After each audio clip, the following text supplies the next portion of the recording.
অজামিল অত্যন্ত দস্যু প্রকৃতির ছিল। সে কি করে বলো আবার বৈকুণ্ঠে গেল? কোথায় লাগে দীক্ষা মন্ত্র বলো আমার ঠাই। তোমরা ভুল কথা বলো যত গুরুজার গোসাই। অরধন হরণ করত যার নাম অজামিল। দীক্ষার কথা বলে তুমি বাড়ালে মুশকিল। এই কথা শুনেছ কিন্তু ঘটনা জানো না। মূল ঘটনা তোমার কাছে করিব বর্ণনা। কি কারণে অজামিল বৈকুণ্ঠে গেল? ঘটনাটা ভক্তবৃন্দের শুনে রাখা ভালো। বিশ্বামিত্র নামে মুনি ছিলেন একজন। বৈষ্ণব অপরাধে অপরাধী হইল সেজন। ভিতরে তার বড় জ্বালা, মনে মনে ভাবে কেমন করে এই অপরাধ থেকে মুক্তি পাবে। ঘুরিতে ঘুরিতে নারদের সঙ্গে দেখা হয়।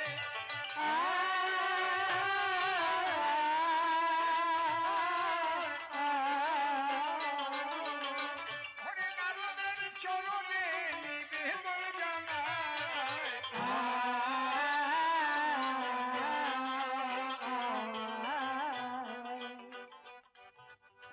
বিশ্বামিত্র কহিছে নারদের কাছাকাছি, আমি যে বৈষ্ণব অপরাধ করিয়াছি। বলো বলো বলো তুমি নারদের গোসাই, এই অপরাধ হতে আমি কিসে মুক্তি পাই? নারদ বলে ধরো তুমি আমার নিজের কথা ধরো। আমি যা বলবো যদি তুমি তাই করিতে পারো তবে তুমি মুক্তি পাবে, মিথ্যা কথা নয়।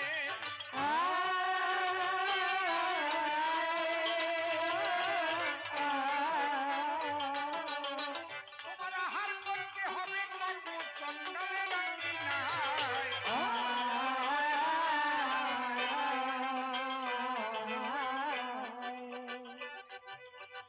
কর্মচণ্ডাল বলে কারে বলো দেখি তাই।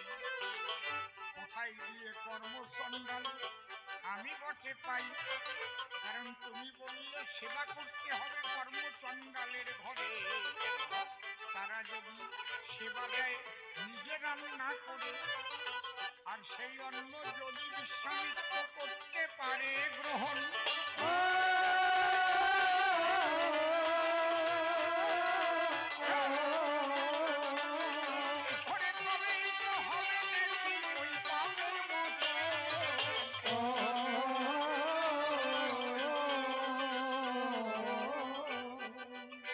বিশ্বামিত্র মুনি বলছে নারদ কর্মচণ্ডালটা কাকে বলে? এটা আমি শুনিনি কখনো। নারদ বলছে ভগবান শ্রীকৃষ্ণ 4টি বর্ণের কথা বলছে। কি কি? চাতুর্বর্ণময়া সৃষ্টাং গুণ কর্ম বিভাগস। ভগবান বলেছে নিজে স্বয়ং হরি, আমি নিজে এই জগতে 4 বর্ণ সৃষ্টি করি। ব্রাহ্মণ ক্ষত্রিয় বৈশ্য শূদ্র বলি তব ঠাই। এবার কর্মচণ্ডাল কারে বলে তোমারে বুঝাই। যিনি ব্রাহ্মণ কুলে জন্ম নিয়েছে কিন্তু ব্রাহ্মণের ক্রিয়াকর্ম কিচ্ছু না করে চণ্ডালের ক্রিয়াকর্ম। কারণ ভগবান শ্রীকৃষ্ণ বলেছেন যিনি ব্রাহ্মণ হবেন তার কর্ম কি? সম দম তপ শৌচ ক্ষান্তি রাজ্যবমেব চ জ্ঞান বিজ্ঞানমস্তিকং ব্রহ্মকার্য সববজ। বৈশ্যের কি কাজ হবে?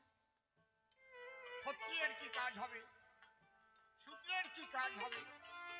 সেই কর্ম দেখে, গুণ কর্ম দেখে বর্ণ নির্ণয় হবে, জন্ম দেখে না। জন্ম তার ব্রাহ্মণ কুলে, চণ্ডালের কাজ করে, এই জন্য কর্মচণ্ডাল বলা হবে তারে। শূদ্রকুলে জন্ম নিয়ে গো যদি ব্রহ্মজ্ঞানী হয়, কর্ম ব্রাহ্মণ হবে, সেজন মিথ্যা কথা নয়। জন্ম হয়েছিল তার শূদ্রের ঘরে, কিন্তু সে কর্মের দ্বারাই চলে গেছে উপরে। যেমন বশিষ্ঠ বেশ্যার পুত্র, গীতাচি বেশ্যা, কিন্তু যার নাম বশিষ্ঠ মুনি মধ্যে উৎকৃষ্ট। কেন? কর্মের দ্বারা।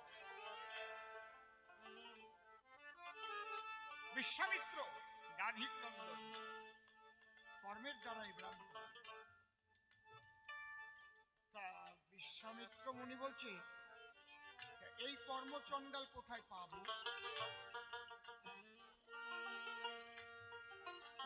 বলে কর্মচণ্ডালের বাড়িতে কেউ যেতে চায় না, ঘৃণা করে, ভয় করে, কিন্তু তোমাকে যেতে হবে।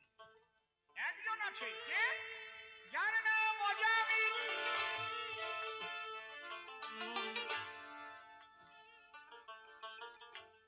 তুমি তার ঘরে যাবে, তার স্ত্রীর কাছে নিবেদন করবে, মাগো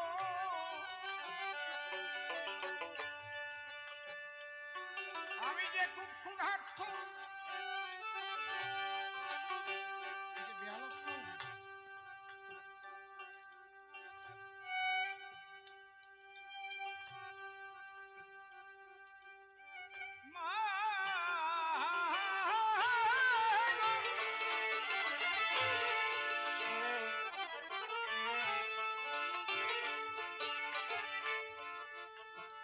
তুমি রান্না করে আমাকে কিছু সেবা দাও। আচ্ছা, তাতে আমি মুক্তি পাব। আমা এরপরে আরো ভালো ভালো অনুষ্ঠান আছে, যাবেন না মাগো? আর আগামীকাল কিন্তু 3:30টায় চলে আসবেন আপনারা, আসবেন তো? সবাইকে খবর দিয়ে নিয়ে আসবেন। বিশ্বামিত্র মুনি অজামিলের বাড়ি আসে, অমনি গিয়ে দাঁড়াইল তার দ্বারদেশে। মা, মা কে আছো মা? অজামিলের স্ত্রী দরজা খুলে দেখতে পারে, দেখি এ তো বিশ্বামিত্র মুনি। প্রণাম করেছে তখন, মুনিবর সবাই আমাদের ঘৃণা করে, কারণ আমার স্বামী অত্যন্ত দুরাচারী।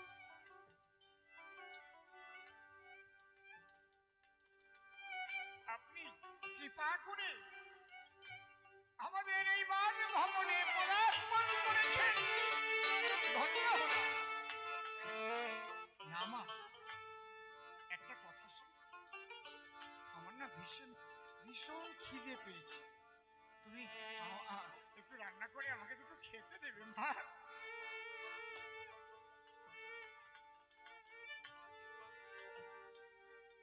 অজামিলের স্ত্রী স্তম্ভিতা হয়ে গেছে। কি হলো? আমাদের বাড়িতে কেউ আসে না, আমাদের কেউ ভালোবাসে না, আমাদের সেই বাড়িতে মুনির পদার্পণ, তারপরে আবার বলছে আমি রন্ধন করে সেবা দেব মুনিদের। ব্যাপারটা কেমন? তাহলে এর মধ্যে তো নিশ্চয়ই কোনো গুরু রহস্য আছে, তা না হলে হতে পারে না।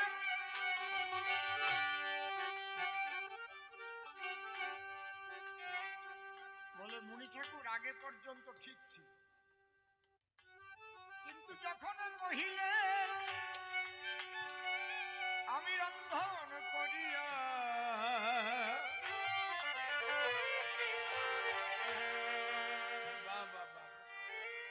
করিবই আপনার সেবার আয়োজন, তখনই চিন্তিত হলো আমার। মূল কারণটা বিশ্লেষণ করে আমাকে একটু আপনি বলুন, এর পেছনে কি কারণ রয়েছে, কি তাৎপর্য রয়েছে, কি ঘটনা রয়েছে। বিশ্বামিত্র দেখেন তো ধরা পড়ে গেছে, বলে মা মিথ্যা তো আমি বলি না, আমি বৈষ্ণব অপরাধ করেছি। নারদের বিধান মতো তোমার বাড়িতে নারদ বলেছে ওই বাড়িতে যাও, অজামিলের স্ত্রীর রন্ধন করা অন্ন যদি তুমি পাও,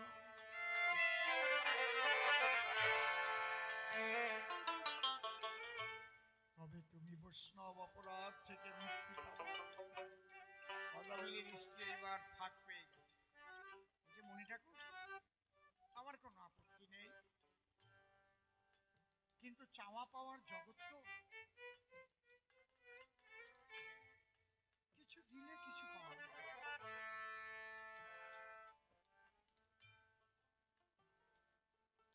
আমি আপনার কাছে একটা জিনিস চাইবো, দেবেন? বলে মা আমার কাছে থাকলে তোমাকে আমি দিয়ে দেব। বলে অন্য কিছু না, আমার স্বামী যে দুরাচারী, ও তো অনন্ত নরককুণ্ডের বাস হবে, ও যাতে বৈকুণ্ঠে যেতে পারে তার একটা ব্যবস্থা আপনি দিয়ে যান।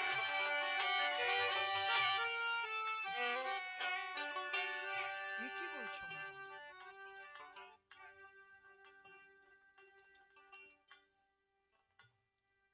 হ্যাঁ মনে ঠাকুর, আমি রন্ধন করে দিলে আপনি যেমন বৈষ্ণব অপরাধ হতে মুক্তি পাবেন, আপনার বাক্যে যদি আমার স্বামী মুক্তি পায় সেই তো সবচাইতে আমার বড় পাওয়া। মা তোমার মানসিকতাকে আমি ধন্যবাদ জানাই, তবে মা আমি এখন বললে হবে না, আমি আগে বৈষ্ণব অপরাধ থেকে মুক্ত হয়ে নেই, অবশ্যই মুক্তির সন্ধান আমি দিয়ে বিধান দিয়ে তোমার বাড়ি থেকে বিদায় নেব। বাহ, কথা আদায় করে নিয়ে রন্ধনশালায় গেল, পঞ্চব্যঞ্জন রন্ধন করে সেবা তখন দিল। কাজাল প্রদীপ ধরে তখন গো ভক্তি ভাবে সেবা দেয়, একবার বৈষ্ণব আনন্দে হরি হরি বলো,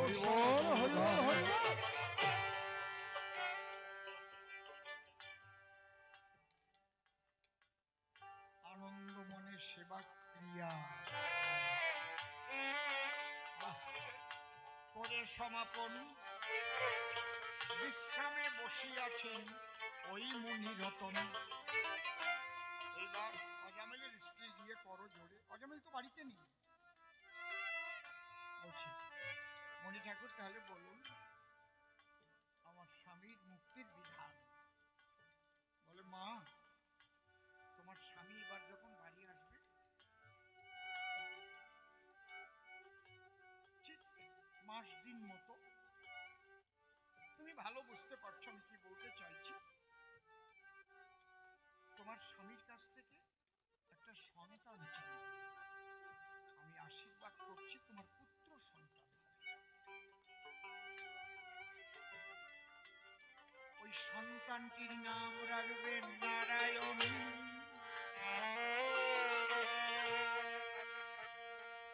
তুমি তো জানো না মা, ভগবানের যে সংবিধান আছে, সংবিধানে তিনি বলেছেন কি জানেন, অন্তকালে চ মামেব শরণ্যুক্ত কলে বরং য প্রয়াতি সতদ্ভাবং যাত্রী নস্তত্র সংসার। অতি দুরাচারী ব্যক্তি অন্তিম কালে মৃত্যু সময় ঈশ্বরের কোন নাম যদি তার মুখে উচ্চারিত হয় বা মন দিয়েও ভাবে, তাহলে সে আর নরকে যাবে না, তার বৈকুণ্ঠে গমন হবে। হরি বলো।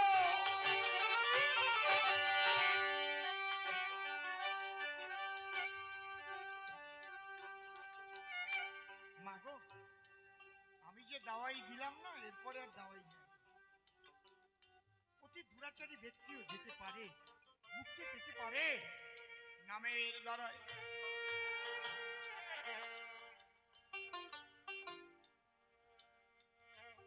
কারণ শাস্ত্রে লেখা আছে, এক মুসলমান জঙ্গলে গিয়েছিল, তাকে দাতাল শুয়োর আক্রমণ করে যখন মেরেছিল, শুয়োর তো মুসলমানদের কাছে হারাম, হারাম হারাম হারাম বলেছিল, তাতেই সে বৈকুণ্ঠ প্রাপ্ত হয়েছিল। কারণ রাম শব্দ উচ্চারণ হয়েছিল হারাম হারাম হারাম। ইহাই সংবিধান।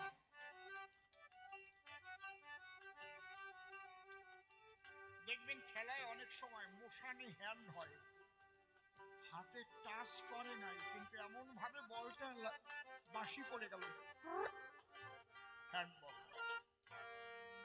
হয় না? ওই মুসলমান কিন্তু রামকে লক্ষ্য করে হারাম বলেননি, শুকর তার কাছে হারাম, তাই মৃত্যুকালে রাম নাম উচ্চারণ হয়েছিল বলে সে কিন্তু বৈকুণ্ঠ প্রাপ্ত হয়েছে। এই যে বিধান দিয়ে গেল বিশ্বামিত্র মুনি, আনন্দিত হলেন অজামিল ধরণী। স্বামী যখন বাড়িতে এলো গো, করল নিবেদন, তব কার্য সর্বক্ষণ আমি করি সাধন, তুমি যাহা বলো তাহা শুনি গো, আমার কথা লবে, আমার একটা ছোট্ট আবদার তোমার রাখতে হবে। আমাকে একটা সন্তান তুমি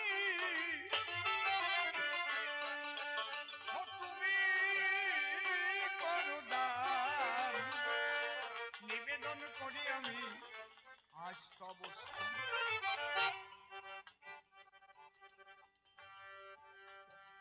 স্বামী পরশে মনের ভরসা, মুনির আশীর্বাদের ফসল পুত্র সন্তান জন্ম, নাম রাখলো কি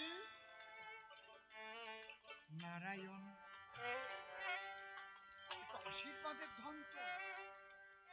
অজামিল খুব ভালোবাসে,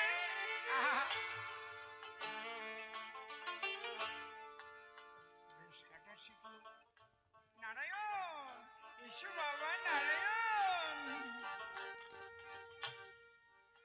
এই নারায়ণ নারায়ণ নারায়ণ নারায়ণ নারায়ণ।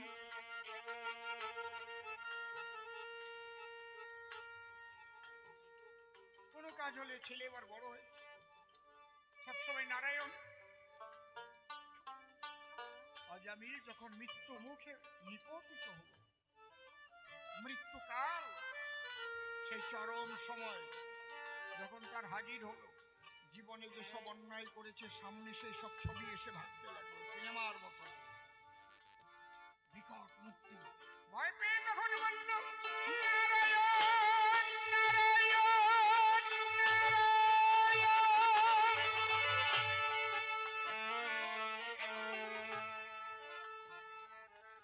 ওই নারায়ণ শব্দ উচ্চারণ হলো, দেহ হতে আত্মা বের হয়ে গেল।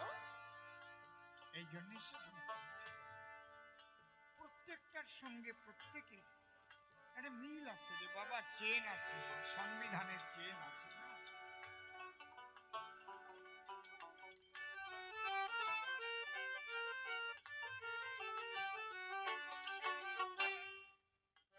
এক ভদ্রলোক বিদেশে চাকরি, তার স্ত্রী থাকে ঘরে, টাকা টাকা পাঠায়, কিন্তু ওনার স্ত্রী, উনি আবার একটু পরকিয়া করে। অন্য কোনো পুরুষের সঙ্গ ওই স্ত্রীটি করে, টাকা পয়সা সেখানেও নষ্ট করে। এরকম আছে, বহু খবর পাওয়া যায়। তবে আপনাদের এই মালদা জেলায় নাই, আপনারা বলেন। আর থাকলে ওটা আমি বলবো কেন, দোষের তলে পড়বো কেন নাকি? লোকটা খবর পেয়ে বাড়ি চলে এলো, তাকে তাকে ছিল দেখি, হাতে নাতে না ধরে তো কিছু করা যায় না।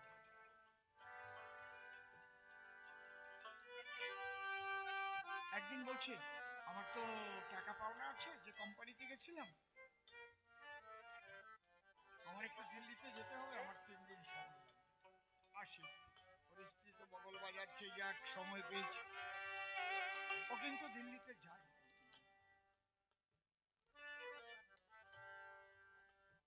ঠিক ওর প্রেমিককে খবর দিয়েছে, স্বামী চলে যাচ্ছে।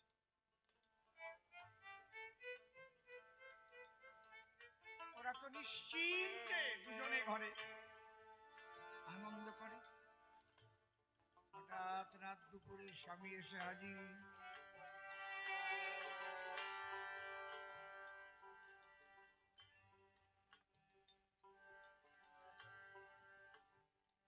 দরজা খোলো, দরজা তো খুলতে চায় না। দরজা ভেঙে ভিতরে গিয়ে যখন ওই দুষ্টকে পেয়েছে, এক কোপে গলা নামিয়ে দিয়েছে।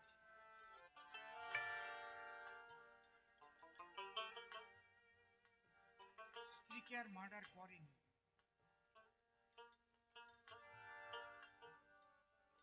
302 ধারায় কেস হয়েছে, মার্ডার কেস। ও গিয়ে যে অবস্থায় দর্শন করেছে, ধর্ষণ করা অবস্থায় দর্শন করেছে, তাই খুন করেছে। হাকিম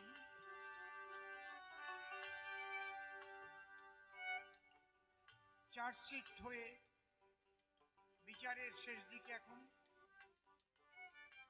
ফাঁসি হবে, খুন করেছে। আইন তো কেউ হাতে তুলে নিতে পারে না। হাকিম জিজ্ঞেস করছে, তোমার তো ফাঁসি হবে, তোমার শেষ ইচ্ছাটা কি?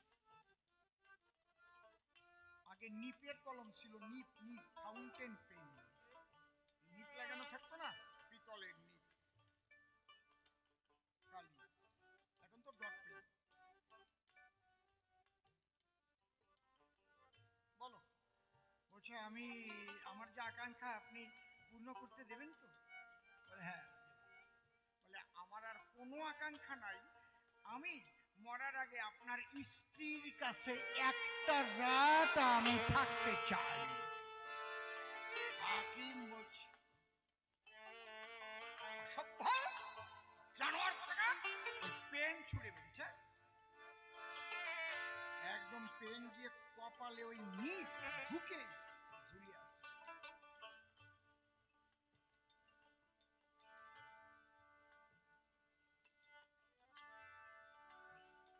ওর পক্ষের উকিল বাবু বলছে, হাকিম সাহেব, মাই লর্ড,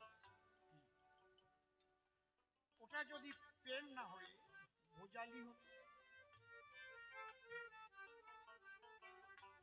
তাহলে লোকটা মারা যেত। আপনি কেন এটা ছুঁড়েছেন? একটা রাত আপনার স্ত্রীর কাছে, স্ত্রীর শয্যায় শয়ন করতে চেয়েছে, অন্য বাজে কোনো কথা বলেনি যে আমি শয়ন করে আপনার স্ত্রীকে ভোগ করব, বলেছে কি? আপনি একজন সুবিচারক, তার স্ত্রীকে হয়তো মাতৃজ্ঞানে পূজা দিতেও যেতে পারে, কিন্তু আপনি শুধু শুনলেন যে আপনার স্ত্রীর কাছে থাকতে চেয়েছে, থাকে নাই, তাকেই আপনি ছুঁড়ে মারলেন। ওটাকে আমি ধরবো, হাতে পিস্তল থাকলে আপনার গুলি বেরিয়ে যেত, ভোজালি থাকলে ওটা ভোজালিতে মার্ডার হয়ে যেত। আর যদি কোনো ব্যক্তি গিয়ে দেখে তার স্ত্রীকে কেউ ধর্ষণ করছে, সে যদি তাকে খুন করে, তাহলে কি তার ফাঁসি হওয়া উচিত? তাই যদি হয়, তাহলে আপনারও ফাঁসি হওয়া উচিত।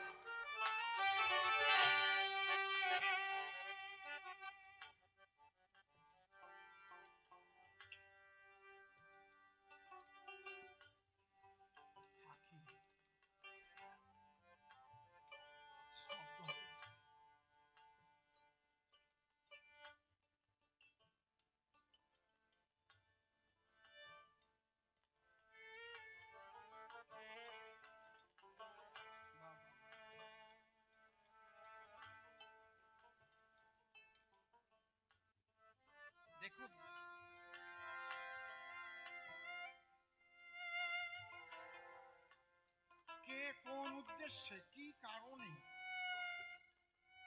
কি কর্ম করছে, সেইটা বিচার না করে এক নাগাড়ে সবার উপরে এক রকমের আইন, এটা কখনো হয় না। হয় কি, অমক দীক্ষা নিল না, আমি নেব না। তার গতি, তার প্রকৃতি, তার জীবন শৈলী। আর তোমার জীবন শৈলী কি এক? মানুষ খুন করে কেউ বীর চক্র পায়, পাকিস্তানের উগ্রপন্থী যদি ভারতে আসতে যায়, আমার সেনাবাহিনী গুলি করে তাদের মারিয়া ফেলায়। দরকার হলে যুদ্ধ করে গো, গিয়ে তাদের ভূমির ভেতরে। কোনদিন তো ফাঁসি হয় না, বীরচক্র দেয় তারে। এই জন্য সব যুক্তি সব জায়গায় খাটা উচিত নয় গো। বলি তব খাই, এইবার তাকে ডেকে নিয়ে দুজন মিলনের গান গাই। আগামী দিন ঠিক 3:30টায় আসবেন ভক্তগণ, একবার উলুধ্বনি হরিধ্বনি করুন সদন। তবে কেউ যাবেন না, এরপরে গম্ভীরা গান আছে। তার আগে দেখবেন কত সুন্দর মায়েরা আমার নাচে। বাড়ি চলে গেলে পরে এরা গাইবে কোন জায়গায়? সবাই আপনারা বসুন এ সভায়। এইবার সে আর আমি কিছুক্ষণ গাইব মিলনের গান, তারপরে নৃত্য, তারপরে অন্য অনুষ্ঠান। কমিটির সবাইকে পুনঃ পুনঃ শ্রদ্ধা জানাই। এসো এবার দুজন মিলে মিলন গীতি